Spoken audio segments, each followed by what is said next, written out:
يعني أصل القصة أنا أجريت عملية قلب مفتوح. نعم. وبعد أن ثاني يوم أفقت من العملية وكانت الخياطة قد تمت وكل شيء، جاء الأطباء لجرة العادة أنهم يتفقدون المرضى في العناية المركزة. وكان هذا اللي توي قد استيقظت من البنج، يعني بعد 24 ساعة من العملية.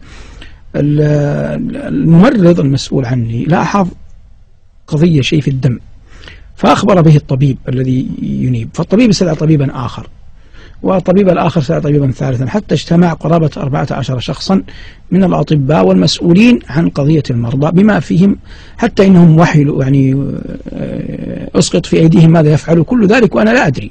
يعني أنا أرى الوجوه تغيرت والوجوه خائفة والأجهزة خلف رأسي يعني خلف السرير، وهي تعطي إشارات غير طيبة، لكني أنا لا أراها، لكني أراها في وجوههم. فاستدعوا الدكتور آدم، وهو دكتور سوداني موفق، أن يأتي ليرى. فلما رأى، هو طبيا قرأها بطريقته، فظهر أنه في دم متجمع على القلب بعد العملية. فقال لي بالحرف الواحد: والله يا شيخ صالح، نحن نستأذنك في أننا نعيدك إلى غرفة العمليات لفتح القلب مرة أخرى، في دم يراد لابد أن يخرج متجمع.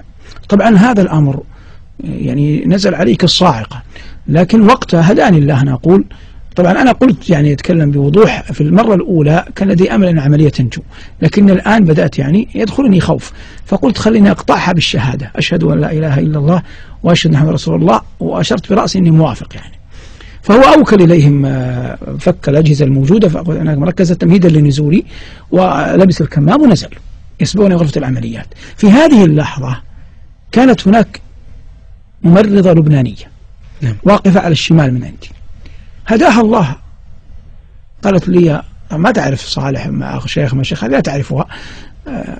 قالت: يا أخ، أو قالت نادتني: يا صالح، ما أدري. قالت: اسمع، صلي على النبي وهي تفرج. الله.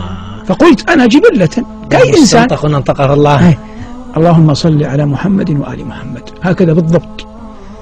والله أنا قلتها كل الدم نزل، وإذا بالأجهزة تتغير، فهم يرتابون ماذا حصل، ماذا رجع، ماذا تغير الأمر. فاستدعوا الدكتور آدم مرة أخرى فصعد، فلما رآها، رأى الشاشة ورأى الدم، قال: يا شيخ صالح، ما كنا نريد أن ننجزه لك ونخلصك منه، خلصك الله من فوق 7 سماوات.